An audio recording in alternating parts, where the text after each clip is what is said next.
Welcome back to Trip 101 Travel Talk series where the adventure never ends. We're picking up right where we left off with the amazing Morgan, who's joining us to share more about her epic Colombian journey, the kickoff to her year long global adventure. In part 1, we explored jungles, cities, and thrilling experiences that defined her trip. Now, in part 2, get ready for more insights into Colombia's unique stays, vibrant food scene, and Morgan's top tips for travelers. Let's dive back in. Hello and welcome to Morgan. She's currently in Thailand and we're going to talk to her about her trip to Colombia. It was a part of a year-long adventure that she is currently on, and Colombia was the first stop in that year-long trip. So I'm very excited to learn more about her adventures in Colombia. So Morgan, tell us what about this year-long adventure that you are on? How did it get started?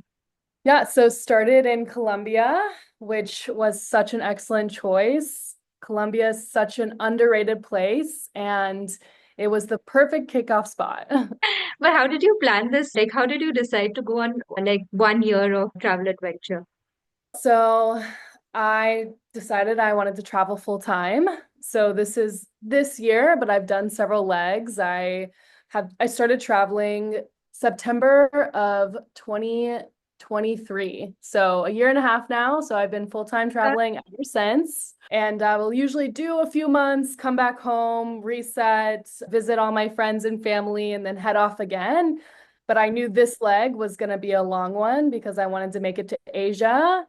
So this Mhm. one's a year long. And you've gotten here, so that's quite a thing. Yeah, I'm very excited to be here. Yeah. So before we get into talking about Colombia, I want to ask you a few questions just so we understand what type of travel you do and viewers can connect with you on those grounds. What's your go-to place to visit? Do you like cities more or do you like outdoors, beaches, mountains? What's your preferred Outdoor, place of being?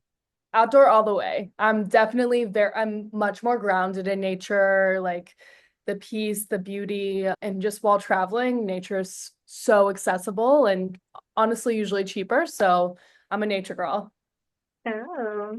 And do you like to do some adventurous activities or do you like to explore cultural sites? What's your take on that? I think between city and country, I definitely lean more towards the country and nature. It's just so grounding, and typically it's a bit cheaper as well. What about Colombia? What was the one thing about Colombia that, you will really remember it by now that you've moved on from that country and you're on your onward journey? I think nature, honestly, so many things. Like the overall energy of Colombia was just really enticing. I was taken by surprise. I really fell in love with the culture and the vibe, but the nature was just crazy. Like my background is the Cocora Valley, and it's the tallest palm trees in the world. And Oh, even just walking into the valley, you could feel the like magical energy of the space. It was crazy. oh wow. Yeah. So I want to now know about the places that you stayed at in these various spots that you visited. What were your stays in Minca? You mentioned you stayed at an Airbnb and Yeah, it was a month-long stay almost. So it must have yeah. been a good Airbnb. It was a good Airbnb. It was rustic, but lovely. And it was unique. It was circular. Like the whole thing, it was like circle, spiral staircase up to the second floor, and a balcony that looked out into the Colombian jungle, and you could see little Colombian mountains. So very peaceful. It was called Casa Mágica. If you're looking on Airbnb for it, I do recommend. Again, basic, but worked really well. For Tirona, we did the San Juan Cabanas. So we chose to stay in tents, but something that they're known for is they have a hammock house. So again, it's like a circular house, and they have hammocks just hanging in I think two floors. And it's a really unique thing to do if you're looking for a unique stay. Uh, Oh, yeah, in Medellin, we stayed at the Selena, which now I believe is called Social Tel, but it was really nice.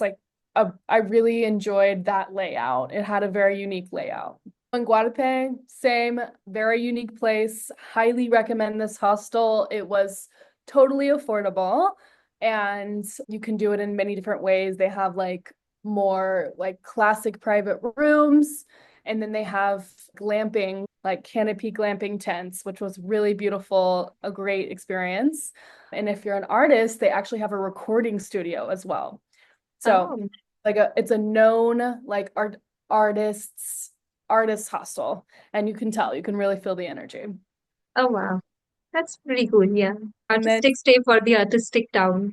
exactly. It's very fitting. In Salento, we stayed at Hostel Visagila.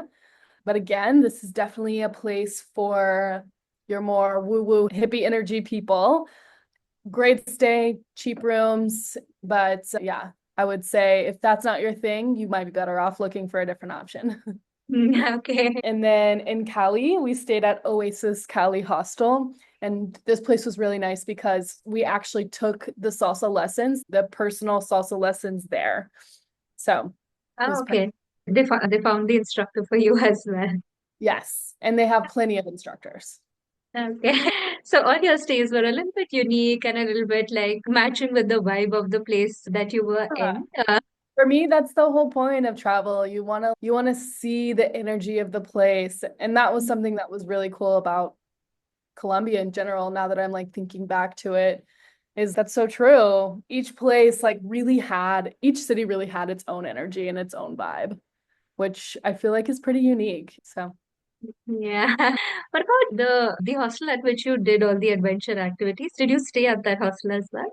yeah, yeah. So that was a part of, but you go from Medellin, it's like a 2 hour drive, but they take you and you can book going there and coming back. And we just stayed one night there. So, Ah, okay. So but you yes, can, would someone who's not staying at the hostel, would they still be able to do all those adventure activities with them? totally, Or, totally. okay. You can do a day trip, but I will say it was really nice to have the overnight experience because we got to do more. There Mm. was no like feeling of like rush or anything like that. Yeah. And especially if you're doing already having so much adventure, you might just rest after it. Exactly, exactly. Four hours drive after all of that. I just like in total having 4 hours driving. I'd prefer Yeah. to stay, but you gotta do what you gotta do. So, Morgan, what about how are you moving between these various cities within Colombia? Were you taking taxis or was it possible to take some public transport? Totally. I would only take taxis if you have a lot of money because taxis for those kinds of distance just adds up so quickly. But the public transportation was really nice there. It was easy to figure out in almost all of the cities, if not all of the cities, you have the main bus station. And yeah, you can book your drive, your transport there. And usually there's like budget and then there's like a medium and then there's luxury typically. So I always say go to a few places, check what the prices are, look at the pictures of the bus and decide what you're willing to do. I tend to go for the medium. Like it's comfortable, the seats look nice, but it's still budget friendly. So mostly buses. You can also fly for not too much money, like 100 and 150 if you're going far. So from Minca or Santa Marta to Medellin, that was a fly for me. Okay. But the buses that you took, they were comfortable, like you did not face any issues while you were traveling via buses within Colombia. Yeah, no, I think honestly, people, and I used to do this too when I first started traveling. I was way more stressed about the buses. I didn't fully understand the system and I was anxious about it. So I would just fly. But since I've been traveling for a while now, I've had the opportunity to figure out the systems and know exactly what I'm getting into when I go to a bus station. I'm gonna go look for my ticket and find out what price is, try to make sure I'm getting the correct price and that there are so many options, different companies, and so you just choose what's best for you and fits your needs. And within these various cities for moving around, are buses still an option for moving between various spots? Yeah, there, while you're within the city, yes. There's also like collectivo, so like cars that drive around and can take you to various places if there's not a bus system. But But yeah, if you're in a big city like Medellin, like, there's even like trains, like a subway system. So Okay. plenty of public transportation. Oh, yeah, you can take your pick, and if then nothing else works, you can definitely call a cab. Yeah, totally. Totally. Yeah. One thing we haven't talked about so far is Colombian food, which I think deserves some attention now. Yeah, So, absolutely. Colombia actually did really surprise me with the food scene. I will say like the typical Colombian food is like a Colombian plate. There's something called a bende, which is like a typical plate and it's a lot of meat. So it's like definitely meat heavy, but delicious, really well done. Really enjoyed it. And if you're looking for budgets, the menu del dia was perfect. It was a really balanced meal too. So they usually you have some kind of like chicken or fish or beef and you can choose. And then they have like a salad, a a little like corn, piece of cornbread. Arepa, yeah, an arepa. And so it's like little thick like corn, like patties almost. But it's oh, good. And I would really just say don't be afraid to see a cute little spot on the side of the road and stop and go in and yeah, just ask what they're serving and try it out because the food was really nice. Of course, if you're in Medellin, like you'll be spending more money for sure, but it's so worth it. The food there is incredible. uh, so most of the food experiences like that would one would be able to find them in Medellin. What would I recommend in Medellin? Yeah, maybe. Or you can find any of those things that I just mentioned in every city. Like those are classic Colombians. But as far as if I'm giving nicer recommendations from Medellin, I would say Gabo was incredible, like a true experience. And then Carmen was also very good. Okay. So there are plenty of places to try out food in, and there are Totally. definitely some dishes you should be looking out for while you're in Colombia and try them for sure. Absolutely great food scene. Mm. What about here? You mentioned this a little bit, like language being a little bit of a hindrance while you were in the medicine ceremony. But what about the rest of Colombia? Did you face any challenges with language or while in communicating with the locals when you were there? Luckily, I have had lessons for Spanish, and so I speak like a basic level of Spanish. I can like order my food in Spanish and have a somewhat conversation. Now, if we're Mm. getting into like past and present, it gets a little shady there, but I would say overall it was totally fine. It was fine. I think that if you have no Spanish, it might be a little bit challenging, but in my opinion, you can catch on pretty quickly, especially if you're being immersed into the language. And honestly, like I would recommend learning learning words in every country that you go to just as a respect. Like people care so much that you just try and it really changes people's attitudes and I think it makes them happy. Yeah, that makes a lot of sense. Yeah. Any other tips or suggestions you would have for someone who's going to visit Colombia soon? Something that you wish you knew before you went? I would just say I've heard so many good things about the Amazon side of Colombia in the south, Mm. and I really wish that I had time to check it out. But I didn't, so I can't give any real recommendations. But from friends and other travelers, I've heard some really good things. Anything about being in Colombia and being aware of anything while one is there? Like any kinds of tips you might have about that?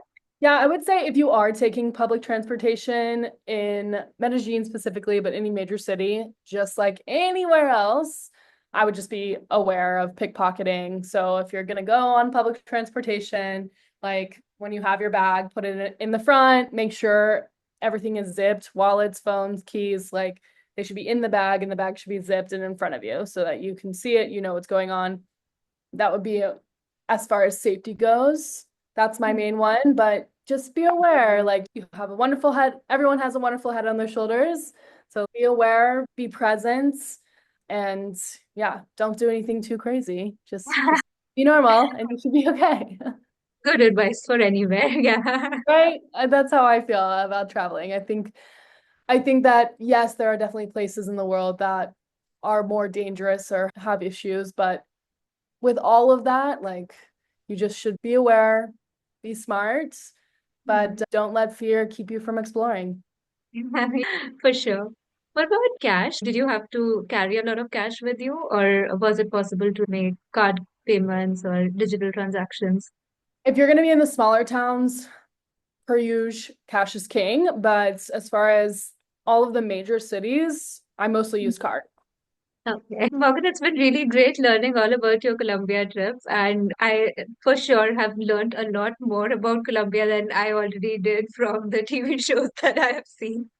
Yeah, so I really hope that our viewers will find all the information that you have shared today useful. I have just one last question for you, which is, did you bring back any souvenirs to remember Colombia?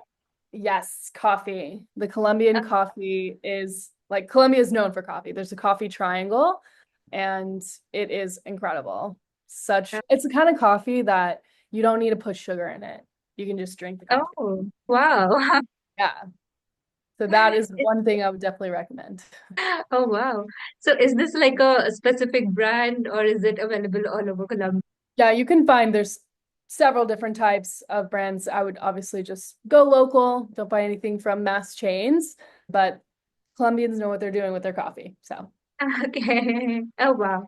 That's a souvenir that I think a lot of travelers would like to pick up. So that's a I really good agree. souvenir. So thank you so much for joining me today, Morgan, and taking out the time to share all about your trip today. And with that, we will sign off. So bye bye and have a nice day. Hi, thank you for having me. Have a great one. And that's a wrap on Morgan's incredible Colombian adventure. From the towering palm trees of the Cocora Valley to the soulful rhythms of salsa in Cali, Morgan's journey has shown us why Colombia is a destination we need to add to our lists.